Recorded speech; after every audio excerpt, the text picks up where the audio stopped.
ಒಂದು ಮನುಷ್ಯನ ವಿರೋಧವಾಗಿ ತಿರುಗಿ ಬಿದ್ದಿದ್ರೆ ದೇವರು ಸುಮ್ಮನಾಗ್ತಾ ಇದ್ದನು.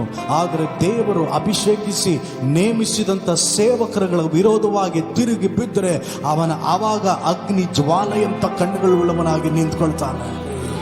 ಅಭಿಷೇಕಿಸಲ್ಪಟ್ಟಂತ ದೈವ ಸೇವಕರುಗಳಿಗೆ ವಿರೋಧವಾಗಿ ಯಾರು ಬಾಯಿ ತೆಗಿತಾರೋ ಅಂಥವ್ರ ಕುಟುಂಬದ ಮೇಲೆ ಆ ಬೆಂಕಿ ಬೀಳುತ್ತೆ. ಅಂಥವ್ರ ಕುಟುಂಬವನ್ನ ದೇವರ ಹಾಳು ಮಾಡ್ತಾನೆ. ನಾನು ಕಣ್ಣಾರೆ ನೋಡಿದ್ದೀನಿ. ಅಭಿಷೇಕ ಮಾಡಲ್ಪಟ್ಟಂತ ಯಾರೇ ಇದ್ರು ಅವ್ರ ಬಗ್ಗೆ ಮಾತನಾಡುವಾಗ ಬಹಳ ಕಾಳಜಿ ವಹಿಸು. ಯಾಕಂದ್ರೆ ದೇವರು ದಹಿಸುವಂತ ಅಗ್ನಿ ಜ್ವಾಲೆಯಾಗಿದ್ದಾನೆ. ಯಾರ ಹತ್ರನೂ ಬಾಯಿ ತೆಗಿಬೇಡ. ಅಭಿಷೇಕಿಸಲ್ಪಟ್ಟವನ ಸಹವಾಸಕ್ಕೆ ಬಂದ್ರೆ ಆ ದೇವರು ಪರಲೋಕದಿಂದ ನ್ಯಾಯ ತೀರಿಸುವವನಾಗಿದ್ದಾನೆ. ಮಾತನಾಡುವವರು ಸವಾಸ ಮಾಡಬೇಡ. ಯಾರು ಮತ್ತೊಬ್ಬರ ಬಗ್ಗೆ ಮಾತನಾಡ್ತಾ ಇರ್ತಾರೋ ಅಂಥವ್ರು ಮನೆ ಒಳಗಡೆ ಕಾಲಿಡಬೇಡ್ರಿ. ಅಂಥವ್ರನ್ನ ಮನೆ ಒಳಗಡೆನೂ ಸೇರಿಸಬೇಡ್ರಿ. ಯಾರು ಇತರರ ಬಗ್ಗೆ